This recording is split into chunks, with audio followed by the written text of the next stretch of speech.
So we are now going to leave degrees behind and venture into radians. For this one unit, we're gonna like have 1 foot in the door and we're gonna do both degrees and radians. And then after that, it'll just be all radians. So we're gonna learn how to convert them, and then we're gonna do everything in radians from then on. So suppose you're standing in the middle of a track. Like pretend you're down there on the track, except instead of an oval, it's a perfect circle. Can we all imagine this? Okay, you're standing in the middle and your friend is running around the outside. You are turning to watch your friend. So you're going like this, ready? Do you see what I'm saying? Like you're rotating to watch your friend. That's degrees. It's just the rotate. Do you see what I'm saying? Just rotate. What your friend is doing is radians, like actually going around the circle. Okay, and I have this written on here. I'm just explaining it to you. So degrees represent the amount you would need to turn. Radians represent the distance that you went. So 1 radian is, by definition, it's defined to be this arc S that equals the length of the radius of the circle. Just go with it. Okay, it's like if you took the length of the radius of the circle and went that far around the track, that's 1 radian. Here's the problem. If you have a small circle versus a medium circle versus a big circle, 1 radian would be different for all of them because they're all different sizes. So in order to standardize it, we basically just ignore the radius. We divide by the radius of the circle. So we sort of just get rid of that part. Okay, so it'll be the same no matter what size circle you have, because otherwise it would be different for every single one of them. Here's the really important part if you want to put a star next to something, or if you tuned me out already. Both degrees and radians are measurement for an angle.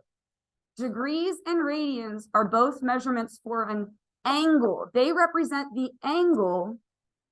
The trig functions, sine, cosine, tangent, those represent the sides. That's opposite over hypotenuse, adjacent over hypotenuse. We remember SOHCAHTOA? Okay, those are your sides, opposite, adjacent, and hypotenuse. Degrees and radians are the angle, okay? Now the goal is for us to convert between them. 1 full circle is 360 degrees. Did we know that? I should have asked, but it's written on the paper. Like 1 circle is 360? Yeah. Okay, so 360 degrees would be the whole way around. That's if you're standing watching your friend and you spin the whole way around. Your friend went the whole way around the circle. What do we call it? What's the definition, like the vocabulary word for the whole way around the outside of a circle? Is the circumference. I'll be super impressed, but usually every year I get at least one person that remembers this. Does anyone remember the formula for a circumference? I heard someone say pi. If you knew pi was in it, I'm happy about that. It's 2 pi r. It's 2 pi r. Good, we got there. You guys remembered some of it? 2 pi. You knew that there was a pi in it. And you know what else I love about this unit is we start doing this right near Pi Day. Like Pi Day is coming up, so it's cool that like that we do this unit during like near Pi Day. Now here's what you're gonna do is just erase the radius. Again, we basically ignore that part because if you kept the radius in there, 1 radian would be different for every single circle, and we can't have that. We have to standardize it. Okay, so 1 full rotation is 2 pi radians. You're gonna write pi a lot, get used to that. Now, it's easier to deal with smaller numbers than bigger numbers, especially if you don't have a calculator. So let's divide by 2 just to make that smaller. 180 degrees, which would be halfway around a circle, would then be how many radians? Just 1 pi. So that's the conversion that we want to use. It's like 1 foot equals 12 inches. Do you know what I'm talking about? Like 1 foot is 12 inches, like when you do a conversion. 1 pi radian is 180 degrees. So if you want to convert degrees to radians, you're going to multiply by pi over 180. And if you want to change radians into degrees, you're going to multiply by what do you think? Yeah, the reciprocal. Good. 180 over pi. If you're like, oh man, I'm not going to remember which one's which, you'll figure it out if you do it wrong because the pi's won't cancel and you'll be like, oh, it's the other way. You almost can't mess it up because it just won't work if you pick the wrong way. Okay, so the big takeaway is 2 things. Degrees and radians are measurements for angles, okay? And 1 full way around is 2 pi, half the way around is 1 pi. Let's do some conversions. The hardest part of this is like reducing fractions without a calculator, but you guys will be fine. We want to turn 30 degrees into radians. So you're going to take your 30 degrees, multiply it by pi over 180 degrees. And I'm big on writing the degree symbol for this because, again, it'll help you realize which way it goes. Because do you see how the degrees are going to cancel?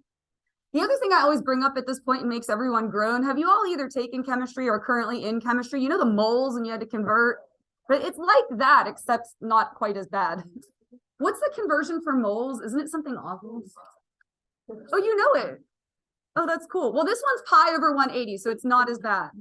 Okay. Now look, if you have a number ending with 0, it's actually kind of convenient as well because the zeros will cancel too. And so we end up with 3 pi over 18. And again, the hardest part is just reducing fractions. So what is 3/18 going to reduce to? 1/6. So it'll be pi over 6 for your answer. 1/6 pi.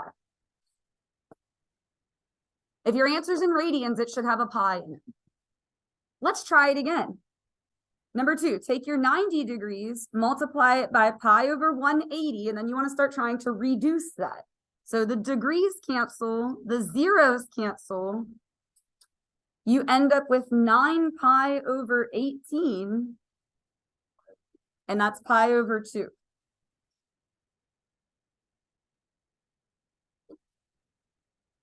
Let me save 3 for last. That one's going to be harder because there's a 5 at the end. Let's do number 4 and 5 next. Take your 240 degrees, multiply it by pi over 180. The degrees and the zeros cancel. And so you'll have 24 pi over 18. And so again, it's just fun with fractions and then stick a pi at the end. So what will 24/18 reduce to? It'll be 4/3. They both divide by 6. So 4/3. So 4 pi over 3. 4/3 pi.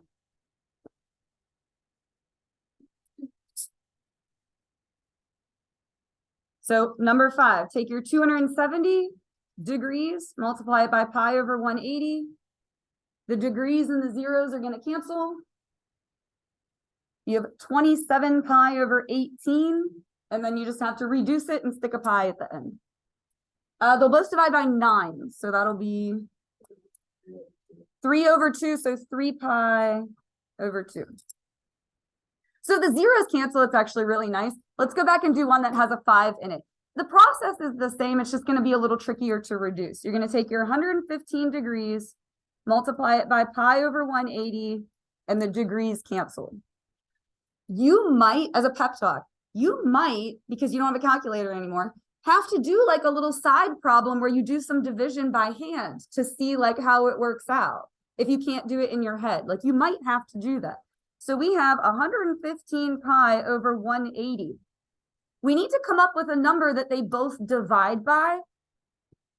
And I usually just go with 5, to be really honest. If the number ends with 5, I'll just divide them both by 5. So if you don't know 115 divided by 5, you might need to work that out off to the side. Well, I'm going to go over it right now. So look right here, okay? 5 goes into 11 how many times? 5 goes into 11 how many times? Twice. So put a 2. 5 times 2 is 10. You subtract. If you don't know how to divide like this, you're going to need to write it down because sometimes you don't have a calculator. You got to get through it somehow. 11 minus 10 is 1. And then what do you do? Bring down. We actually did long division in this class. We did it with polynomials. Do you remember that? 5 goes into 15 how many times? 3. So do you see how we got 23? We did 115 divided by, only like 3 of you wrote that down. If you have to divide something by 5, you're going to have to figure it out, okay? So we got 23 pi. Now we're going to do 180 divided by 5. We're dividing them both by 5. Let's see how this one goes. 5 goes into 18 how many times? 3. 5 times 3 is 15. Subtract. 18 minus 15 is 3. And then what? Bring down the 0. 5 goes into 36 times, so 36. Will that reduce again? Because sometimes if you divide by 5, you can divide by 5 again. 23 doesn't have any numbers that go into it, so we're just done. 23 pi over 36, which is a great answer. Don't discriminate. Also, you're going to do 180 divided by 5 so often that you might just want to know that that one's 36. Do you know what I'm saying? Like 180 divided by 5 just is 36. You might do well to just remember that. All right, now let's do some radians into degrees. So number 6, take your pi over 4. What do we multiply by this time? Because we're doing it the other way around. 180 over pi, and then the pi's cancel. See, this is what I was saying. Like, if you get it the wrong way around, they won't cancel out, and you'll know, hey, that's a problem. Right? So we got 180 over 4, and then you'd have to do 180 divided by 4. If you don't know what that is off the top of your head, you're going to have to divide it out. Like, sometimes that's how it is. So 4 will go into 18 how many times? Good. 4. And then what? Yeah, multiply those. 4 times 4 is 16. Subtract, you get 2. Bring down the 0. And then it would be 4 times 5 is 20. So 45 degrees. And I put the degree symbol there for you, so it's already there. I stuck this one on here just to check if you're paying attention. We don't have to actually do any work for this because this one is the conversion. This is like asking how many inches are in 1 foot. Like, it is the conversion. Pi radians is 180 degrees. I think I stuck another one like that. Oh yeah, look at number 10. 2 pi is the whole way around, so that's 360. Now these ones are going to have to actually work out. So number 8, take your 10 pi over 9, multiply by 180 over pi. The pi's are going to cancel, and then you got to fight your way through them. Here's my suggestion, and just watch me point to it. I would do the 180 divided by 9 first, because it will keep the numbers little. If you do 10 times 180, you're going to get 1800. Like, you want to keep the number smaller, right? Okay. So I'm going to keep the 10 for the time being. What would be 180 divided by 9? That's an easy one, so I shouldn't have to write it out.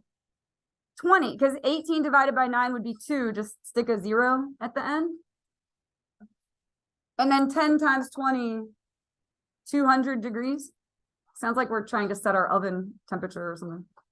All right, and then let's try one more. 16 pi over 9. Multiply it by 180 over pi.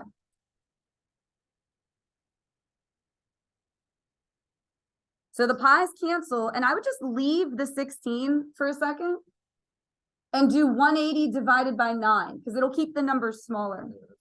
And that'll be 20. And then you can just do 16 times 2 and add a 0 to the end. So 320. Good.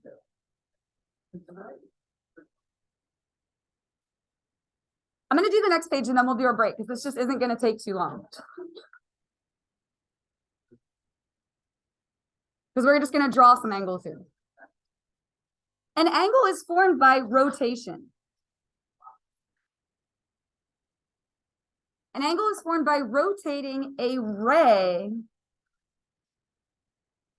around its vertex. Do you remember in geometry? I know you're like, no. Do you remember in geometry when you did segments, lines, and rays? A segment was what? Like capped on both sides? A line went forever on both sides, and a ray like was capped on one side and then had a line. Looked like a clock hand. You know what I'm talking about? Okay. So if you take one of those and rotate it around its vertex, then you're going to get an angle. Okay. So go ahead and draw your coordinate plane. Draw it kind of big because we're going to label a lot of stuff here. I'm going to color code. You can if you want, but as long as you draw it on there, you're good. So you're going to start here. The first part of your ray is sort of locked in place right there. I call it the start finish line. And that's called the initial side. Like, what does the word initial mean? like starting, like that's where you start. Now just watch me do this. Just watch. I'm going to take the pencil, starts there, and you rotate counterclockwise. In other words, you start by going up. Does that make sense? Positive angles are going to go up, negative angles are going to go down. All right, so you start here and you rotate. Let's say we rotate to about right there. This is our angle. You can call that theta. And then this is called the terminal side. Terminal meaning like ending. So initial and terminal. Does anyone take physics? You know, like initial velocity and terminal velocity and stuff like that? We're not going to do any of that, to be clear. All right, now we're going to go around and label. Quadrants are huge in this, so you have to know which one is which. Which one is quadrant 1? On the top right. How about 2? Top left, and then this is 3. Now, they are Roman numerals. And did you ever wonder why it didn't start here with 1, and then 2, and then 3, 4? Well, the reason why is because it's the order of which you rotate. Look, if you start here, you first go into 1, then into 2, then into 3, then into 4. It's just I can't explain it until you get to pre-calculus. So I know, crazy. What else was I going to say? Oh, let's label our degrees. If you are on the start finish line, you have gone 0 degrees, which is also no pi, which sounds sad. No pi. You've gone 0, you've gone nothing. 0 degrees and 0. You don't like pi? Well, now if you rotate halfway around, like if you go from here to here, how many degrees did you go? So over here would be 180, which would be pi radians. Now, if you only went halfway, this one at the top, how many? Oh, good, 90 degrees. Now, if over here is a whole pi, this would be half a pi, so pi over 2. Let's see if you can get this one. Oh, 2. Okay, cool. Sometimes I worry it's going to be like pulling teeth, but that was good. You just add another 90. Now, it would be 1.5 pi. We will never write 1.5 pi. That's not a thing. You have to write it as a fraction. It would be 3 pi over 2. 3 halves is 1.5. You'll get used to it. Okay. And if you make it the whole way around, how many degrees was that? 360 or 2 pi? Positive angles are going to rotate up, which is counterclockwise. I'm going to write that on there because it's true, but I feel like the whole clockwise and counterclockwise thing is almost like an antiquated thing because everyone uses digital clocks now. So I'm going to just go with up and down. Negative angles are going to rotate down, which would be clockwise.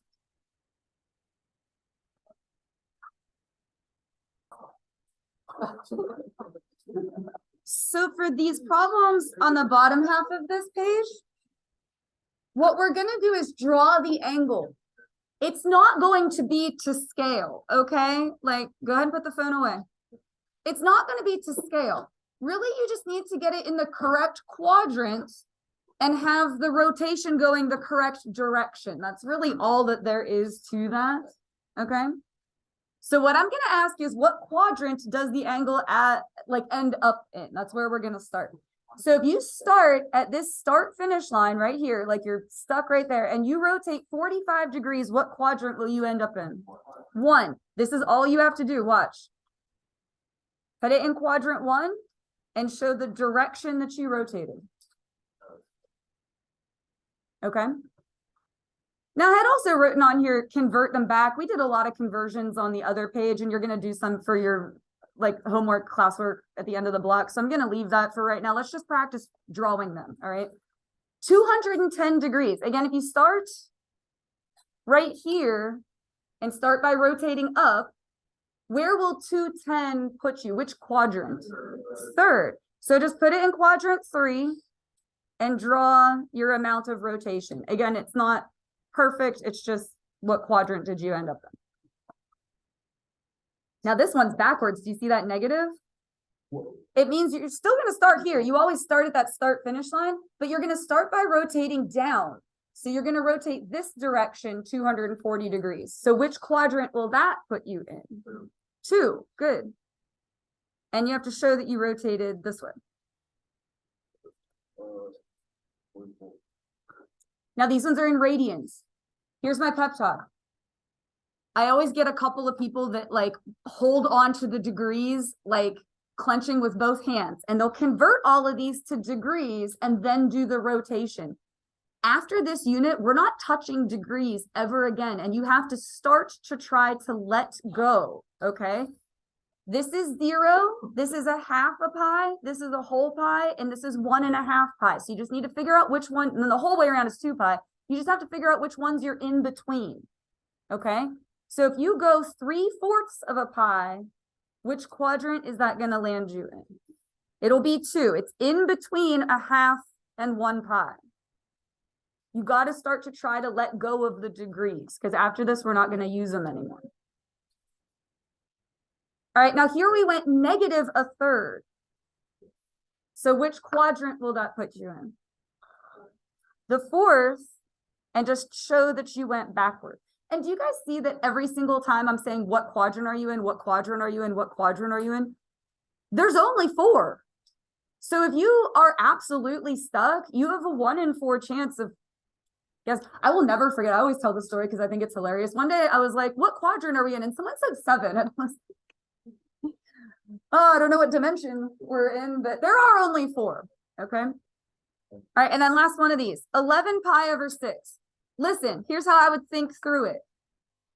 It's almost 2 whole pi. 12/6.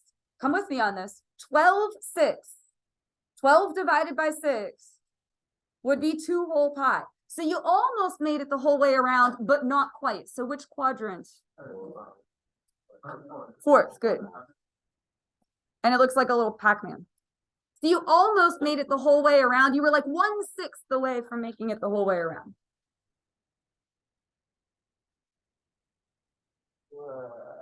All right, and then we've got some vocabulary here. Coterminal angles and reference angles.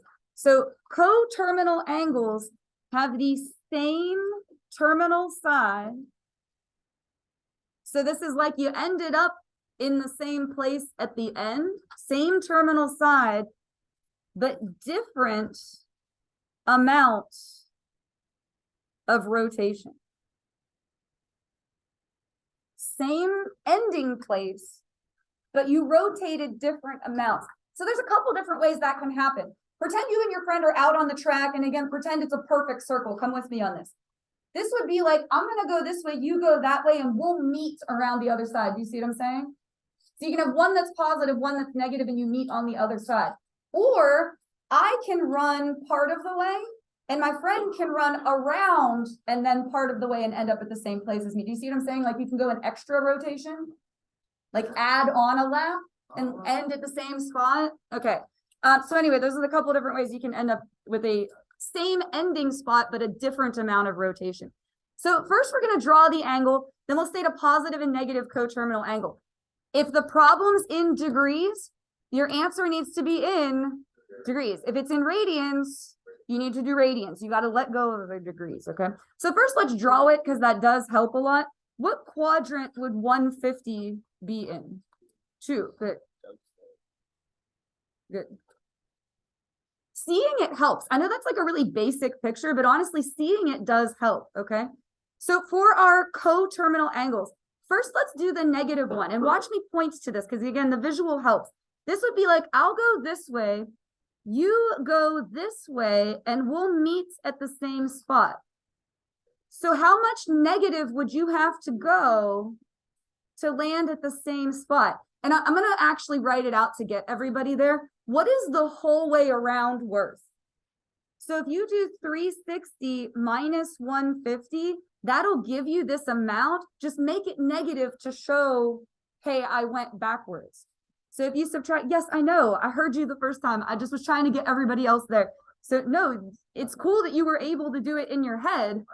I just want to show it to everybody else. And again, I just stuck a negative in front to show that we went backwards. Now, the other way you can get it, and again, watch me point to it, is I'll be like, hey, I'll run this amount.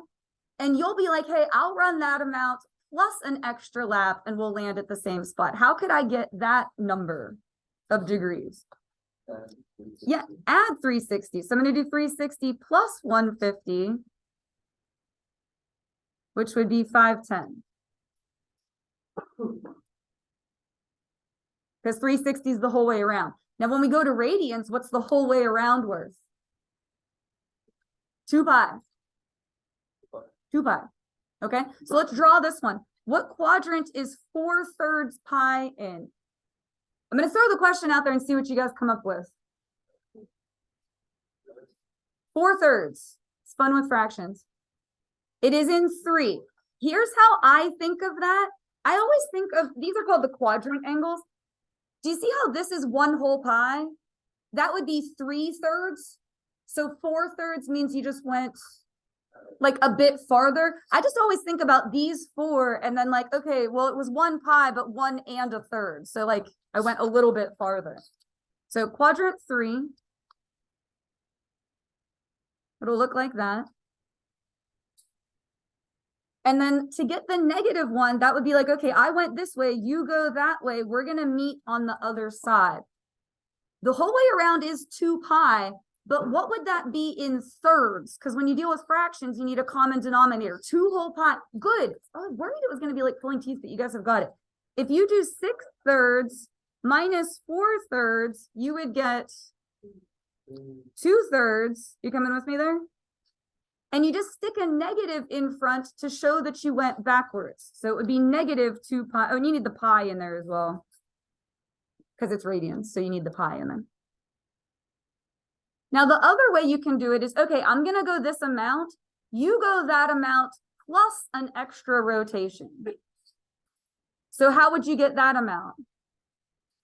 Yeah, you would add it, right? So you would take the 2 pi, which is 6/3, plus 4/3, like add on an extra rotation. What is that going to give you? Yeah, 10/3. And then again, just put the pi back in it. Like this is the computation that you're doing, but then like make sure you put pi in your answer. So that's a coterminal angle. You end up at the same spot, but you went different amounts. Cool? All right.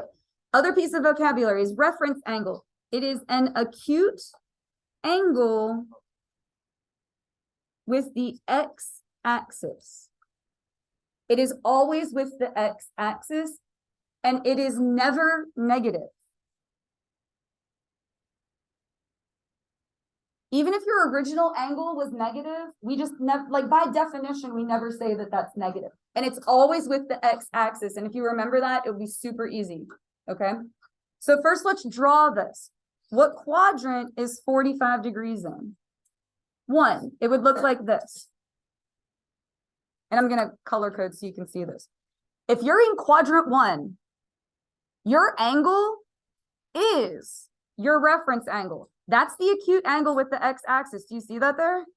It would just be 45 degrees. And we use like a little tick mark to show it's a reference angle. So it's like a theta with a apostrophe sort of. If you're in the first quadrant, it just is your answer. Like your angle is your reference angle. Which is cool because that's like no work, right? All right, what quadrant is 210 in? Good, that would be 3, would look like this.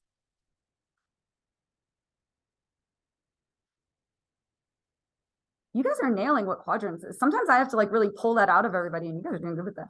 All right, so this, and watch, because I don't have a better explanation than pointing to it. This right here is your reference angle. It's the acute angle with the x-axis. So look, if you went 210, how much is just this little bit? Why is it 30? Because that's correct. Yeah, like this part would be 180, and then plus 30 would get you to 210. Now these ones are in radians. So you have to start to try to think in radians. Also, this one's backwards. And again, I'm going to throw the question out there. I'll tell you if we can't come up with it. But what quadrant is negative 5/6 in? Good. Can I get everybody that, like, I want to make sure everybody's there. It is in 3. If you go backwards 1 whole pi, that would be 6, 6. But if you only went 5, 6, it's like you didn't quite make it. So 6, 6 would be like all the way to 1 whole pi, but 5, 6 means you didn't quite make it. And we're going backwards. So look, this piece right here is the reference angle. It's with the x-axis. Now it's never negative, so we're gonna not put a negative in front of it. And this is fun with fractions. If this is 5, 6, what's left for this little bit? 1, 6. And you just have to put the pi back in.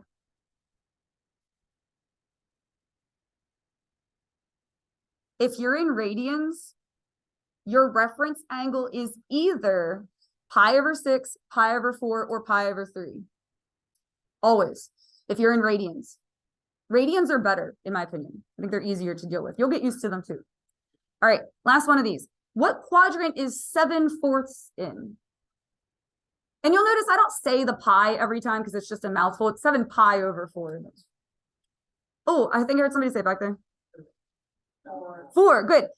8/4 would be the whole way around. Like 8/4 would be 2 whole pi, but we didn't quite make it. So this piece right here is your reference angle. And if all of this is 7/4, what's left for that little bit? 1/4. Again, if you're in radians, it's either going to be pi over 6, pi over 4, or pi over 3. For me, I can't guarantee that Delta Math's going to only give you those ones, but for me, that's what it'll be. All right, and then we have these last 2 little formulas here. You're going to totally be okay. I'm going to give you the rest of the time here when we're done. Is an arc length and a sector area. So an arc length, so go ahead and draw yourself a circle. Or, well, you know, let me give you the formula first. We use S for this, which really is kind of annoying because S can look like a 5, but I didn't make that up. It's S. And it's like the easiest formula in the world. It's R times theta. You take the radius times your angle. And then an area is 1/2 R squared theta. Here's the only thing with these. The theta has to be in radians. Radians. So if it's not, you have to convert it. Pi over 180.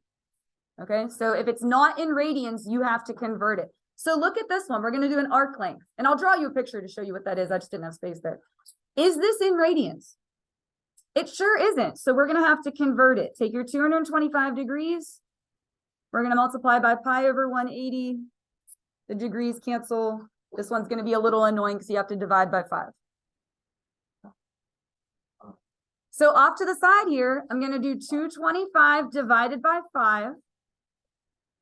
Or if you can do it in your head, that's cool. I don't care how you get through it as long as it's not cheating, but I'm going to work it out. 5 goes into 22. How many times? 4? 5 times 4 is 20. And it is 45. I heard you guys think, did you do it like in your head? You can get through it in your head. That's awesome. So that's 45 pi over, I did bring this up. You're going to do 180 divided by 5 a lot. It's just 36. Now, sometimes you're done. Like the other one we did, we were finished. Sometimes you have to reduce again. In this case, you do have to reduce again. 45 and 36 will both divide by 9. So that'll be 5 pi over 4. Q. Okay, we turned it into radians. We're all good. Now here's what an arc length is. Draw yourself a circle. I know everyone's like, draw a circle. That sounds like an easy thing to do, but then it always just looks like a squashed orange. Do your best. Just do your best. Okay. So our radius is 5 inches. Radius is from the center to the edge. And we rotated 5 pi over 4. Now I didn't draw like a coordinate plane on this, but if you went 5 pi over 4, that would put you in the 3rd quadrant. It would be like down here somewhere. Are you following me through that? Like, okay, so if you rotate around, it would put you kind of right there. And so what your arc length is this distance, which is cool. We're going to find the length of that, even though it's curved. That's neat. Neat, guys. I do. It's cool. You can find the length of something that's not a straight line. All right, so S equals R times theta. R is 5, theta is, what did we find it was? 5 pi over 4. And literally you're just going to do 5 times 5 and put some units at the end. So this would be 25 pi over 4 inches. I usually get asked at this point, why didn't you multiply the 5 by the 4? Some of you were thinking that, weren't you, huh? It's because this 5 is really over 1. So if you want to multiply anything by 4, it would be 1 times 4. All right, last one. What's really nice about this one? Sorry. It's already in radians. All right, draw yourself a circle. Or, try to. Best of your ability. Okay. Good enough. All right, so radius, I made this one 5 as well. Should have made it a different number. Oh, well. All right, so the radius is 5. It won't always be 5. I don't know why I made it 5 for both these. Now, I didn't put a coordinate plane on here, but if you rotated 2/3, which quadrant would that put you in? 2/3. Second, good, because 3/3 would be 1 whole pi. 2/3 means you didn't quite make it. So it's going to be kind of in a that way direction. Now, when you find the area, it is all of this, which is even cooler. Like we're finding the area of that and it's curved. Neat. It's like the area of a pie chart. All right, so it is going to be 1/2 of 5 squared. Our radius was 5, and then times theta, which was 2 pi over 3. And then, yeah, you just have to multiply all that together and stick some units at the end. Can I draw your attention to the fact that there's a 2 here and a 2 here? So those are going to cancel. That's kind of nice. 5 squared, 25. So 25 pi over 3. It's an area. So what are the units? Like this was in centimeters squared. Beautiful.